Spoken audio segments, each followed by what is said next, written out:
Hey everyone, Dale here, welcome back to the channel. Today we're going to be talking about the Range Rover Sport, and effectively what I'm going to do is tell you whether it's worth jumping up through some of their various specifications. So if Land Rover decide to charge you £5,000 to jump up from one specification to another, then they actually include £5,000 worth of specification. One of the caveats is that this is going to be based on a 3-year valuation, so it's not as if you buy the vehicle today and then you sell it tomorrow. Obviously you're going to get quite a lot of the value back. It's if you buy it today and if you sell it in 3 years time, or if you're perhaps in the market and you want to buy a vehicle in 3 years time, potentially what the value of that specification is. So I'm going to record my screen as usual. For those of you that are new here, just check the description below. It gives you a little bit of an idea of my background, who I used to work for, why manufacturers listen to my opinion, and why I'm not just some random dude on the internet talking about vehicle specs. But as you can see on my screen here, top left hand side, we've got the Range Rover Sport as described, and I've picked the P400E model, the 2 litre 404 horsepower petrol PHEV. So it's sort of middle of the road in terms of engine. It's not the biggest, it's not the smallest, but it gives you a nice flavour of the specifications that you can see just underneath. Just quickly run through the specs. We've got HSE Silver on the left hand side there, the HSE Dynamic, HSE Dynamic Black, and the Autobiography Dynamic. So there are obviously more models, and this is the SVRs, and there's vehicles less than this, but I've just picked these ones because they seemed interesting to talk about, to be honest. So HSE Silver costs £75,495, and as you can see in the middle of the screen there in purple, if you want to jump from a HSE Silver to a HSE Dynamic, you have to pay Land Rover £490 for the privilege.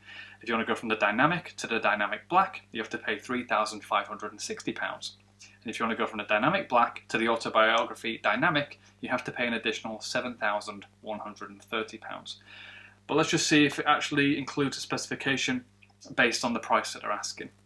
So we'll just run through the specification on the left for the HSE Silver.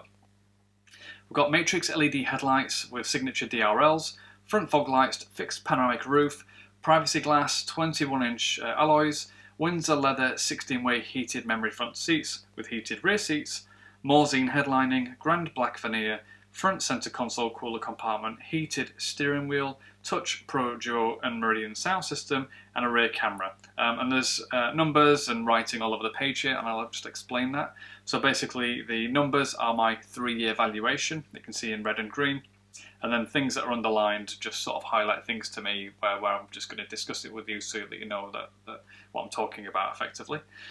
So if we go across to the HSE Dynamic, it's a very, very odd specification. If I was advising Land Rover, I'd actually tell them to drop this specification because it doesn't make any sense to me whatsoever. So you pay Land Rover £490, and for that you get, effectively, the only difference is illuminated metal tread plates with Range Rover script. I mean, if that's worth £500 to you, then that's worth £500 to you, but from a valuation perspective, that's not worth anything. Also, it does gain the fixed panoramic roof that you can see on the far left column there, but it loses privacy glass, heated wheel, and the cooler compartment. So it just seems like you're paying £490 for the tread plates, which just seems bizarre to me. I don't even know why that spec would exist. I don't know why you would charge a customer £490 more and then lose so much specification that actually is worth quite a lot of money. So I put an X next to that one, basically saying don't get it.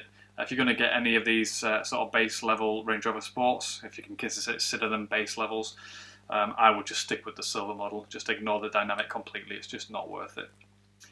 So then we jump from the Dynamic to the Dynamic Black. Again, we pay £3,560 for the privilege. The differences on this one is that it gets everything that the Silver model gets. So it gets the privacy glass, it gets the heated wheel, it gets the cooler compartment, and in addition to that, it gets a black exterior pack. Now, it's very difficult for me to actually put a value on a black exterior pack because it's a very desirable piece of specification on quite a lot of different marks. Styling is very subjective. So, you know, whether you consider, you know, something all blacked out, black alloys, black wing mirrors, black roof, black front splitter, you know, rear diffuser and things like that, whether you consider that desirable in the your world and lifestyle, then you're probably willing to pay the £3,560. And I personally think you're going to get the majority of that back. I don't want to put a number on it specifically because it is so subjective with the styling, but in this type of brand, this type of prestige, this type of vehicle, £3,560 probably seems like a bit of a drop in the ocean to get everything blacked out as standard from factory. So I think it's probably worth the majority of that money, if not all of that money, again in 3 years' time. But finally, this is a nice easy one, this nice easy short video this. Finally, we've got the Autobiography Dynamic on the far right. So you have to pay an additional £7,130 to Land Rover for the privilege. And I've highlighted the differences and underlined certain things. So instead of getting a fixed panoramic roof, you now get a sliding panoramic roof. I've added an additional value of £750, which is in line with sort of key competitors and other brands. Whether you agree or disagree, whether you prefer, you pay more for a sliding panoramic roof is entirely your decision, but from a value point of view, I put £750 down. Again, you get your choice of alloy wheels. If you go down to the spec that's got 400 next to it, the semi-aniline leather 22-way heated, so it's not 16-way heated, it's now 22, heated and cooled. So they all come with heated seats, but now you get cooled seats on this Autobiography Dynamic version. Just checking the name again, sorry. I've added additional value there now. Again, if you live in a hot country, or you're in the States or whatever, and you live in one of the southern states that are very, very hot, then you're probably going to pay more for cooled seats over and above something that doesn't have it.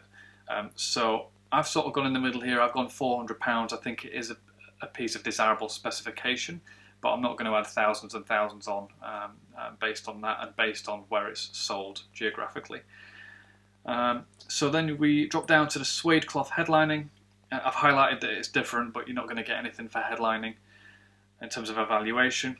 Configurable ambient interior lighting, I've added 0. That might be worth something to you. Your purchasing decision might be hinged on whether you can customize the interior lights to your specific requirement that you like in terms of the mood. But from a valuation point of view, we don't add much value to things like that because most vehicles have these installed, and they're generally on the base versions of products that are a lot cheaper than Range Rovers.